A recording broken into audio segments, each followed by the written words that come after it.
Hello, everybody. Welcome back to my podcast, Wine Therapy. I normally am in like a sweatsuit, but I'm actually like dressed up in a full pantsuit right now because I have a interview style podcast thing that I'm actually going to be a guest on in the next like hour or so. I actually filmed this episode last night, but I feel like I was still trying to process a lot of things about how I was feeling and like kind of think that I could do a little bit better with my delivery. So I last minute just gonna whip this one out because I've been talking to ChatGPT all day and he had great insight and it kind of just cleared my mind a little bit and helped me process what has happened this past weekend a little bit better. And I think that it'd be more beneficial to kind of just redo the podcast episode that I did last night with these new perspectives after I've had a little bit more time to kind of like process my feelings. That being said, I will not be drinking wine because I do have like this other podcast that I'll be a guest on. I kind of wanted to come on here and talk about what closure looks like. I have had a weird relationship with closure like my whole life, I feel like, where I've kind of just been raised in the way where it's like, okay, if someone does you wrong, like cut them off, move on, like they're kind of done in your life. And that's like your answer, actions speak louder than words like 100% of the time. And so when someone shows you who they are through their actions, it's kind of like noted, like move on. That's just how I was raised. It's kind of like you fall, you have 15 seconds to maybe shed a quick tear and then get up and keep moving. And I'm so grateful that I've been raised that way because it's made me exactly who I am today. But I also think it's given me a hard time to process my feelings in the correct way and also to grieve from betrayals and also how I view what closure looks like. So, for anyone who's new here and hasn't listened to a previous episode of mine, I went through a breakup and then about a month or a couple weeks later, probably after he broke up with me out of nowhere, I learned that I found out he was cheating on me our entire relationship. And I I couldn't believe it. I mean, I had suspicions, but he lied to me about it, and I even when he broke up with me, I asked like, "I don't get it. What am I missing? Like, are you cheating on me?" And like, "No, no, I'm not." Like, whatever. So then I found out that he was cheating on me, which was really, really difficult. It was a really difficult time. It was probably what about like 4 months ago? I don't really know. But I never had a conversation with him about it because at the time we weren't together. And when he broke up with me, I already was like, I never want to hear from you again. Again, that's kind of just how I am. It's like, okay, if you don't want me in your life, then you don't deserve to have me in your life anymore. And I cut him off completely. I blocked him on everything. And I was just like, done, wipe my hands with that, move on. And I then found out that he was cheating on me, and I never had a conversation with him about it. He's never said, I'm sorry. He had never admitted it to me. And I didn't really care because I didn't feel like whatever he was going to say about it was going to be beneficial to me at all. I knew that him saying he was sorry, like I knew he wasn't sorry because he did it and then he lied about it and then he did it again, lied about it. And this was a consistent pattern where he was just actively cheating on me our entire relationship. So clearly he's not sorry because if you're sorry, you don't do it again. You learn from your mistakes, you own up to it, you can't live with that guilt. So clearly he's not sorry, right? So I never really seeked for a conversation with him because I knew that there was nothing that he was going to say that was going to like bring me closure and like feel better about the situation. Um, I think that when I found out he was cheating on me, I was so angry. And that was really the only emotion I felt was just anger and betrayal and just like, how could you do this to me? And I think that a lot of us do this when we're like kind of in survival mode. And I just did a podcast episode on that last week. But I think the past couple of weeks, especially since that anger kind of like died down a little bit and I've just been kind of moving on with my life, I have been feeling the other emotions that come along with grieving a relationship, even if it ends in like such a horrible way like that. And what that looked like for me was I was feeling sad. I like cried about it recently, which was really hard for me to do at all, was like cry about it because I was just so angry. But I just felt like kind of emotional the past couple of weeks about it. And sad. Like I was honestly just really sad.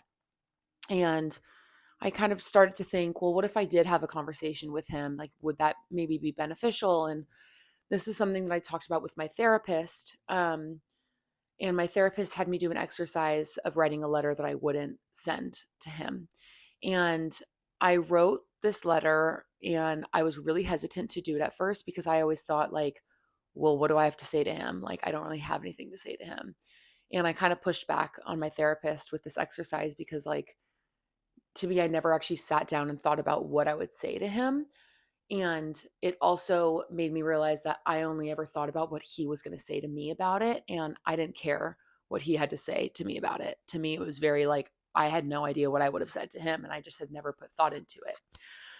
So I did this exercise and it made me really emotional. And it made me realize the reason why it hurt so bad. Yeah, of course, it's the cheating. Of course, it's the lying. Of course, it's that like it broke me. But what I kind of realized was that it hurt me so bad because it was real for me. And that was something that it took me this long to come to terms with and understand that. And I think that's what the healing process looks like and the grieving process. And yeah, so I think that's what I learned. And so this like exercise that I did kind of made me realize like it is kind of about what I would say to him. It has nothing to do with what he would say to me. And that's what made me kind of like think maybe I should have a conversation with him eventually and just like I don't know, like I'm probably going to see him around eventually in my life and it would be better to just like squash it now, not squash it, but just kind of rip off the band-aid now rather than wait till like waiting for this ticking time bomb in my mind to go off.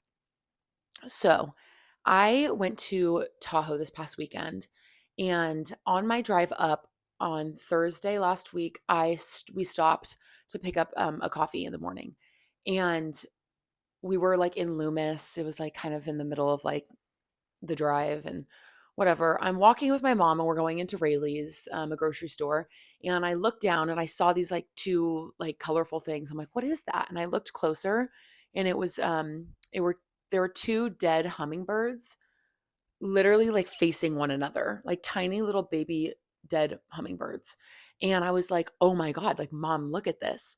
And I took a picture and I was very like intrigued by this because I'm very like, I love like analyzing my dreams and like thinking that there's like more meaning behind something and like kind of like spiritual in that way.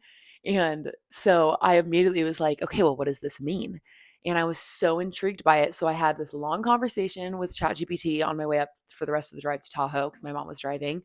And I was trying to make sense of it because I'm like, what did that mean? And it kind of talked about like closure and kind of in relation to what it already knows about my life and um, kind of this grieving journey that I've been on.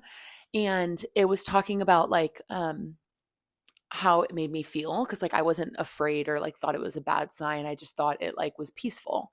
And I mean, it was sad, but it was peaceful. And ChatGPT kind of gave me this whole read up of how, that's how I've progressed in this healing journey and like closer to finding closure from everything that's happened and everything that's been really hurting me. And, I'm there. It just felt like a push of like, you're doing everything right. You're going to get there. And I thought that was really cool. And it was really special for me to see.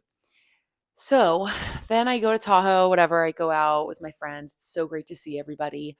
And I went out to a bar, went to my friend's house after, and I was going to sleep on their couch. And um, my like phone started ringing, and I looked over, and it's my ex boyfriend. And this is after the bar, so a little intoxicated, which I think was honestly a good thing because I kind of didn't like overthink anything. But I looked over it and it was my ex-boyfriend calling, and usually I get a FaceTime from him every, like, 3 weeks or maybe a month, and I always just let it ring. I'm like, "I am never gonna answer that." And, I kinda looked at the phone and I was like, "Oh my god, what do I do?" And then it, like, stopped ringing and I missed the call, and I was kinda like, "Dang, I kinda wish I, like, answered." And then it started ringing again, and I was like, "Fuck it, I'm just gonna answer." So I, like, built up the courage and I answered the phone and I said, like, "Hello?" And he, was shocked that I answered the phone. Fair. And he, uh, I was kind of just like, "Hey, what's up? Like, can I help you? Like, you've been trying to call me. Like, what do you have to say?" And he was like, "I never like said it before," which is crazy. I've never said it before, but I want to formally apologize to you. And I was like, "Well, apologize for what?" And he said, "For cheating on you." And I really just wanted to hear him say that. And I didn't realize that I would appreciate it, even though I still don't think he's sorry. Like, I really don't. I think he did that to make himself feel better. And I think that he misses me and wants me in his life and like wants to be friends and keep in touch. And I think that was his efforts to do so. But I actually thought hearing that was kind of like a dream because that's all I wanted to hear was just like, "I'm sorry, and like, I feel bad about this." But he never did that for the past 4 months. And I like honestly immediately started like crying because obviously hearing his voice for the first time since we broke up is a crazy thing to experience. And obviously your nervous system is going to react in a certain way. And so I just got really emotional because like it felt so normal to hear him, but it was just kind of like it was just sad. Like it's obviously really hard, a really hard conversation that we had. And I he said that he was like sorry and I just said like me too. Like I am sorry that you did that too because like that sucked. Like that really hurt me and I kind of that letter that I wrote that I never sent, I kind of like got to have that conversation with him and get everything off my chest. And I have honestly no idea what he said back to me because it didn't matter what he said back to me. I think oftentimes we search for closure in like what the other person is going to say.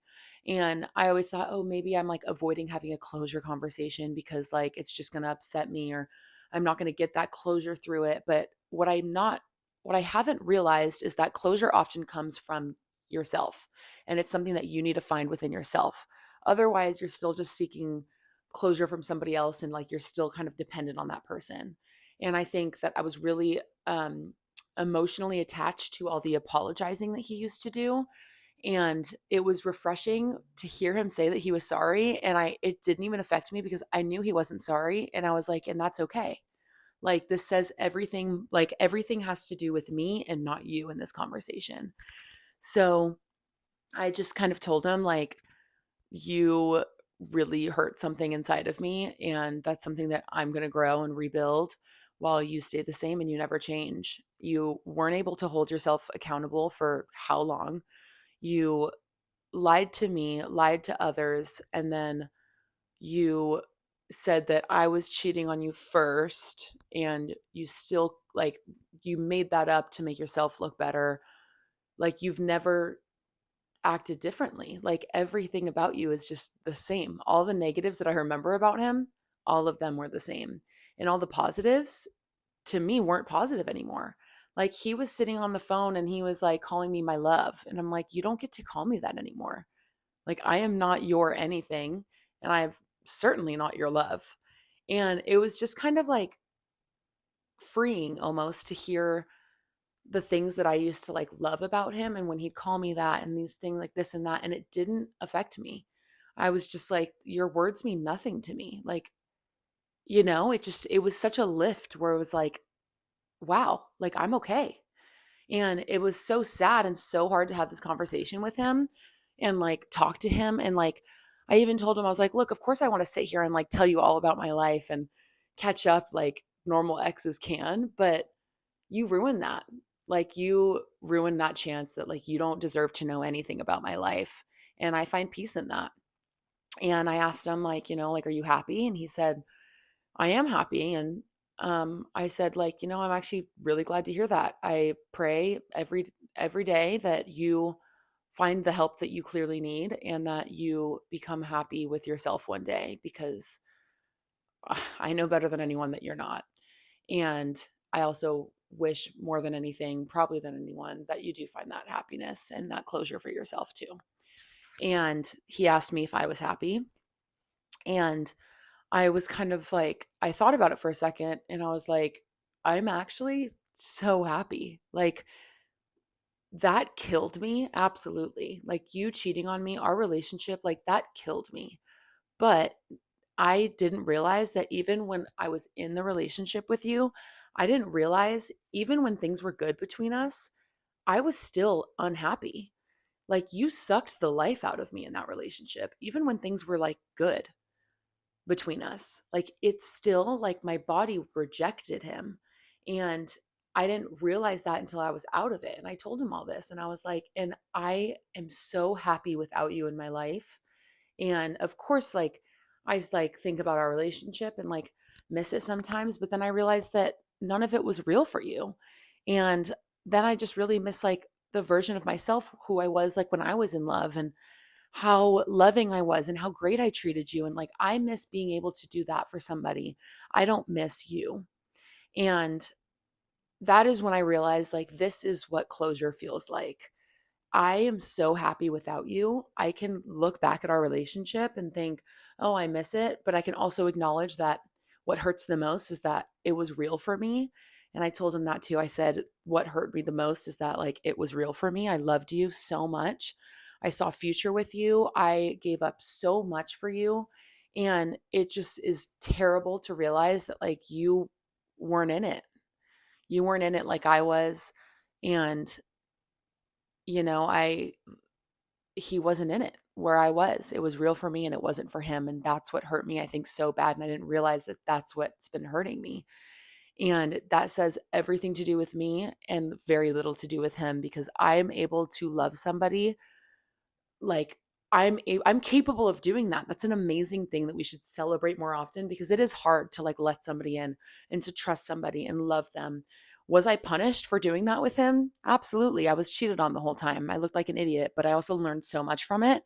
And like it's better than the alternative of him where like he was cheating on me. He clearly has so much shit to work through and he is not capable of giving somebody love.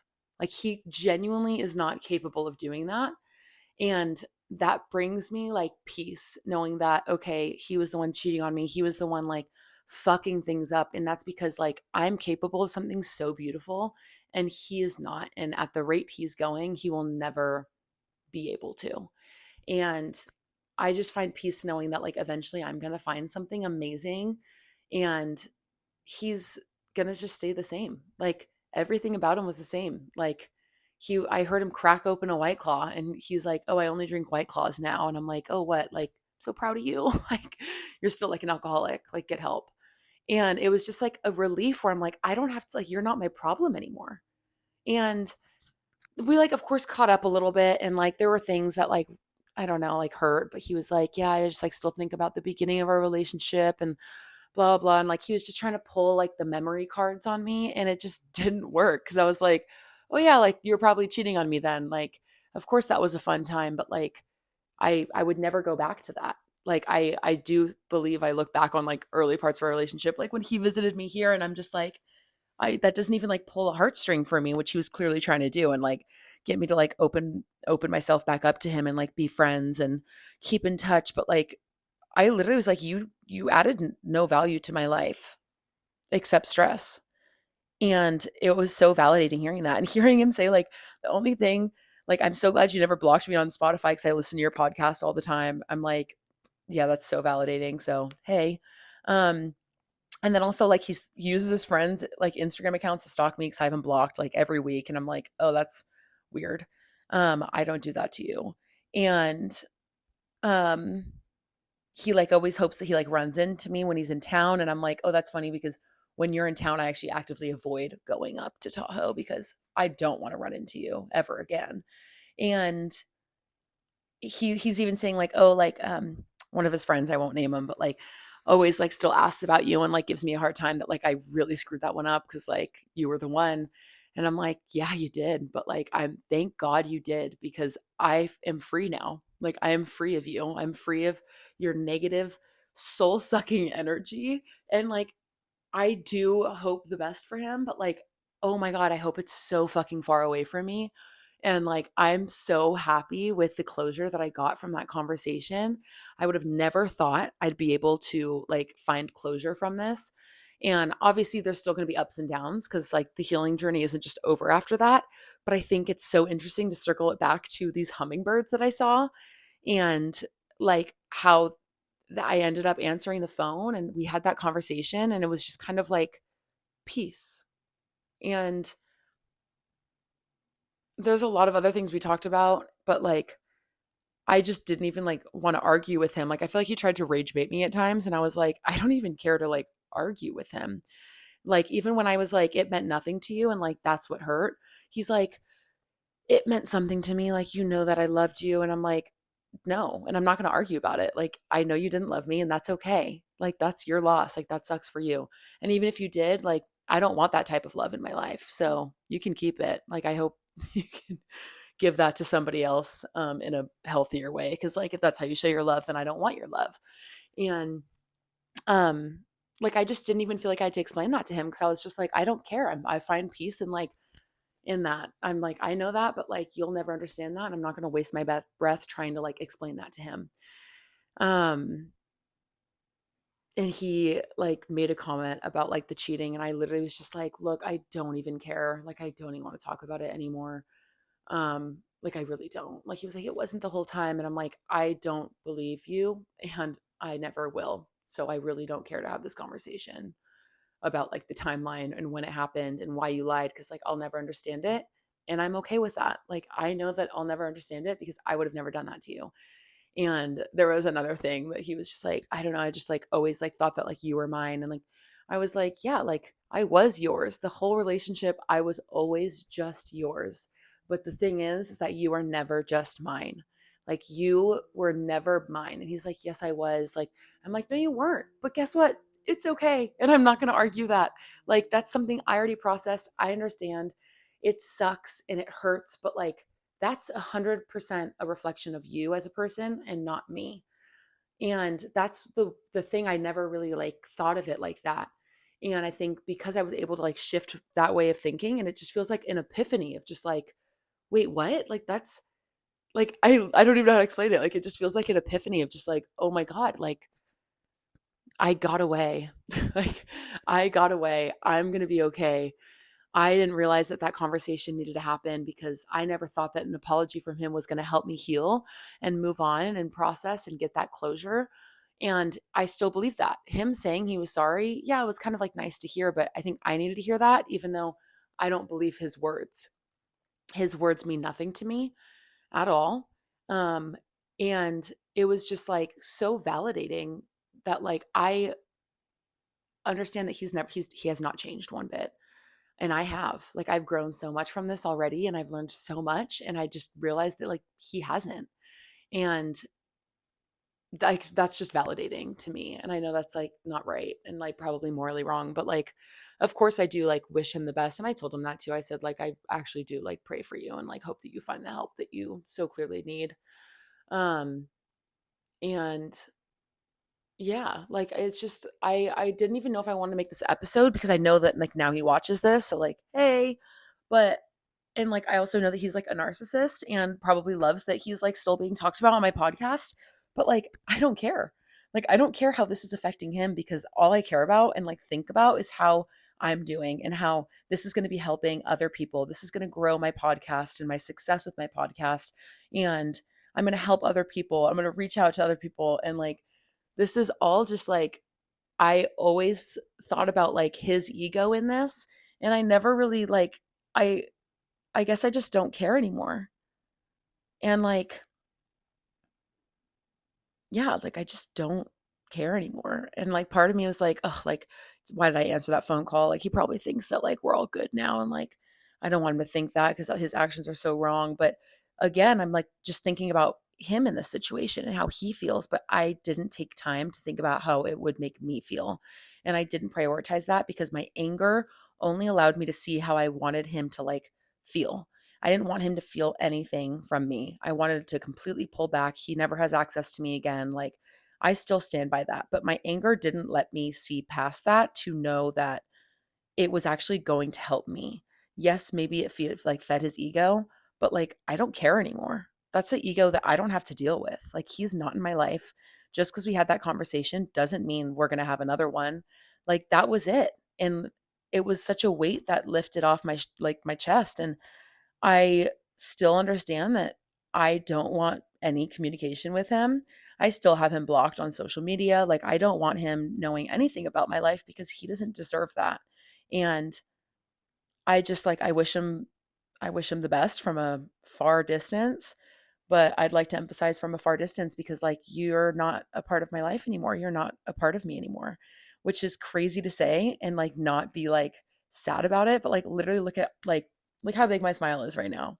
I feel such a relief and I never thought that I'd get that. And I guess closure looks really different to me now because I think I've always tried to understand what like letting go looked like because I definitely am somebody who holds grudges. I think it's a way of like protecting myself from anything like that happening again. And going through this breakup and this like betrayal of being cheated on has been really hard. And it's been a really tough lesson of learning how to like heal from this properly. And I think that this was just such a good thing to happen was that phone call, and I learned so much about like letting go and how freeing that is.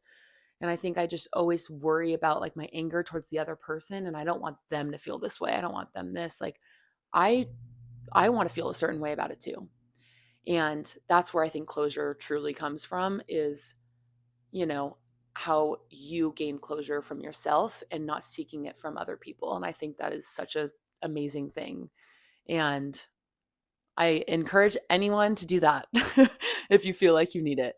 I definitely couldn't have happened anytime sooner because I was just so angry for so long. But I think that I kind of learned that on my own, and the timing of it was great, and everything happens for a reason. And I think those little hummingbirds had so much meaning behind it, and it all makes sense now why I saw that. Because I knew when I saw them, I was like, that means something. I just don't know what it is yet. And then literally, I think the next night is when that phone call happened.